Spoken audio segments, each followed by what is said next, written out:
Today, we're jumping into the book of Samuel to unpack one of the most powerful ideas you'll find anywhere, the Great Reversal.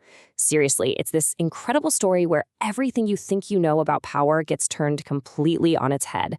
The weak become strong, the proud are brought low, it's a world turned upside down. So here's our game plan.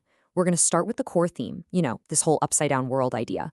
Then we'll see how it pops up first in a mother's song, and from there, we'll watch it explode across Israel's entire religious and political world. We're talking about everything from a corrupt priesthood all the way to their demand for a king. All right, first things first, a world turned upside down. We've got to get a handle on this core theme, because honestly, it sets the stage for absolutely everything else in this story. I mean, really, think about it. The entire book of Samuel is obsessed with this one question. It keeps showing us a world where the people you expect to win, the ones with all the power and status, well, they don't. It's constantly being flipped. You see, this isn't just a random bunch of stories about prophets and kings. No way. It's one big, carefully crafted narrative. And it's all built on contrast. Over and over again, we see the proud and the mighty get knocked off their pedestals, while the humble, the forgotten, the oppressed, they get lifted up. That pattern, that's the engine driving this whole story. So where do we first see this idea? Well, it starts small. It starts with a mother's song, a story that feels really personal, but it actually holds the key to everything that comes later. The book opens with this really sharp contrast between two women. On one side, you have Peninnah. She has it all, lots of kids, high status, and boy, is she arrogant about it, constantly rubbing it in her rival's face. And then you have Hannah. She's barren, she's crushed, she's an outcast, but she's also deeply faithful, and she cries out to God. It's the perfect setup for, you guessed it, a reversal. So when God answers her prayer and gives her a son, Samuel, her song isn't just a simple thank you. Oh no, it is this huge prophetic statement. She realizes her own story is a perfect little picture of how God actually works in the world, humbling those who are exalted and lifting up those who are humble. And that's why this song is so important. Think of it like a blueprint for the whole book. Hannah gives us the lens, the filter that we're supposed to use to see all the bigger, crazier political and religious stuff that's about to go down. She's basically telling us, hey, watch for this pattern. Okay, so now we see that same theme get way bigger. It goes from a family drama to a full-on crisis right at the center of Israel's religious world. Let me just set the scene for you. Things are bleak. Spiritually, the nation is in a really dark place. The leadership, the high priest Eli and his sons, is totally corrupt. And it says God's voice is rarely even heard anymore. This is a nation that is just screaming for another reversal. Now check this out, because this is where the original Hebrew does something so cool. Eli's sons are described as being very great in their wickedness. The word is gadol. At the exact same time, the little boy Samuel is described as becoming great while serving God, using the very same word, gadol.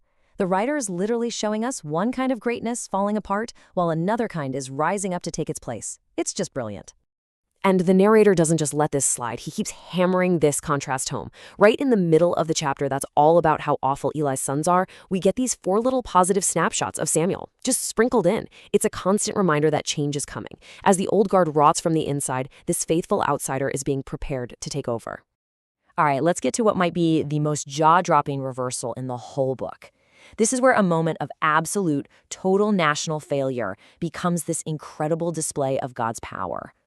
So, after losing a battle, the Israelites have this terrible idea. They decide to treat the Ark of the Covenant, the very symbol of God's presence, like it's some kind of magic good luck charm. Well, it backfires, big time. They lose even worse, and the Ark itself gets captured. I mean, you can't imagine a bigger moment of shame and humiliation. But this is where the story flips in the most amazing way. The Philistines take the Ark as a trophy and stick it in the temple of their god, Dagon. The next morning, they walk in, and the statue of Dagon has fallen on its face, like it's bowing to the Ark. So they prop it back up. The next morning, it's fallen again, but this time, its head and its hands are broken clean off. Right there, in its moment of capture, the Ark is more powerful than it's ever been, defeating the enemy god inside his own temple. And believe me, it wasn't just about a broken statue. The story tells us that God's hand was heavy on the Philistines. He hits them with all these plagues until they are absolutely desperate to just get rid of the Ark and send it back where it came from. And here we go again with another fantastic bit of wordplay. When the ark was captured, a baby was named Ichabod, which means the glory has departed. The Hebrew word for glory is kabod, but the word used to describe God's heavy hand on the Philistines, it's kabed, from the exact same root. The point is that God's heavy hand was the very thing that showed his glory, right in the middle of what looked like total defeat. Okay, this all brings us to the final and maybe the most complicated reversal of them all. This is the one that's going to change Israel's entire political system, their demand for a king. So the people come to Samuel the prophet and they make this demand, but listen really closely to why they want a king. It's so they can be like all the other nations. They've completely lost sight of what made them unique. And that's why this was such a huge problem. This wasn't just them asking for a new political structure, it was a rejection of God himself. They were basically saying, having God as our actual king, it's not enough. We want a human we can see, a symbol of power, just like the people next door. So God tells Samuel to warn them about what this kind of king, a king like the nations, is really going to be like. And the warning is built around one single repetitive, scary word: take. He will take your sons, he will take your daughters, he will take your best fields, he will take your flocks. That's what worldly power does. It consumes. So this sets up the central conflict of the story. The people are asking for the king you see on the left, a ruler who's a law unto himself, who just takes whatever he wants. But God's plan all along was to eventually give them the king you see on the right, a servant king, who is under God's law and who isn't better than his own people. And right here, God pulls off the ultimate reversal. He actually gives them what they asked for, but he completely hijacks their intent. He uses their sinful desire to be like everyone else to establish a monarchy that was designed to be completely different from everyone else, a king who was supposed to serve God, not replace him. So from a barren woman's prayer to a captured holy object, all the way to a rebellious demand for a king, the story screams again and again that God's most powerful work often shows up in what looks like our weakest moments. And that leaves us with a pretty powerful question, doesn't it?